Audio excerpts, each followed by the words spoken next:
निश्चित रूप से आज देश में भ्रष्टाचारियों को कहीं ना कहीं एक भय है कि सरकार की मशीनरी और जिस प्रकार से ईडी और सीबीआई ने कार्रवाई की है, आज हर भ्रष्टाचारी को ईडी के सपने रात में आते हैं कि कहीं अगर वो भ्रष्टाचार करेगा तो ईडी उनके दरवाजे पर दस्तक दे सकती है। जब हम कहते थे कि जीरो टॉलरेंस होगी भ्रष्टाचार पे, तो हम इस बात को कहीं ना कहीं प्रमाणित किया है कि आज देश भर में जो लोग भी काम कर रहे हैं उनको मालूम है कि इस देश में नरेंद्र मोदी हैं, जिसको गरीबों का पैसा का कोई दोहन करेगा, कोई अपने परिवार और अथाह संपत्ति अर्जित करने का प्रयास करेगा, तो निश्चित रूप से मोदी सरकार के चाहे सरकारी तंत्र का जो भी मशीनरी हो, इनकम टैक्स हो, ईडी हो, वो निश्चित रूप से उनको अपने कब्जे में लेगा।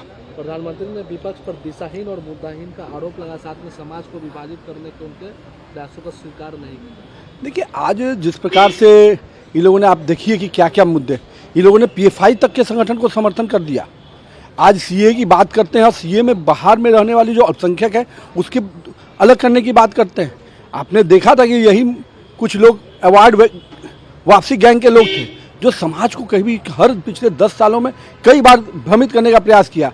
इसीलिए मोदी जी ने कहा कि ये दिशाहीन नेतृत्व विहीन विपक्ष है जिसकी कोई दिशा नहीं है। वो आज न हम पर डेवलपमेंट पे बात कर सकता है, न करप्शन पे बात कर सकता है, न देश की जो विदेश नीति हो या भारत का जो गरीब के प्रति जो हमारा अनाज योजना से लेकर आयुष्मान से लेकर आवास तक हमने क्या कोई डिबेट नहीं कर सकता है।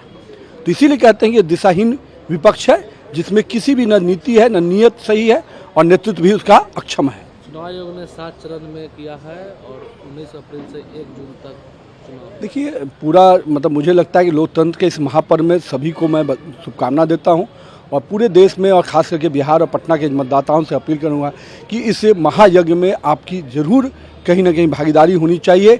आप मत किसको देते हैं ये आपका अधिकार है, लेकिन मत देना देश के प्रति आपकी दायित्व है। इसलिए मैं अधिक से अधिक मतदान करने के लिए अपील करता हूं लोगों से। और कहीं ना कहीं आपका मत एक अच्छी सरकार को चुनता है, आपका मत एक ऐसे व्यक्ति को चुनता है जो इस देश की सेवा कर सके, इस देश की सुरक्षित रख सके। इसलिए आपका मत, एक एक मत बहुत कीमती होता है। भ्रष्टाचार ने सार्वजनिक जीवन को इतना कलंकित कर दिया है कि राजनीतिक कार्यकर्ताओं की साख पर ही सवाल खड़ा हो गया है। ऐसी स्थिति में आर्थिक प्रवर्तन निदेशालय से यह अपेक्षा जरूर रहती है कि भ्रष्टाचार पर जीरो टॉलरेंस की नीति वह निरपेक्ष रूप से वह काम करे।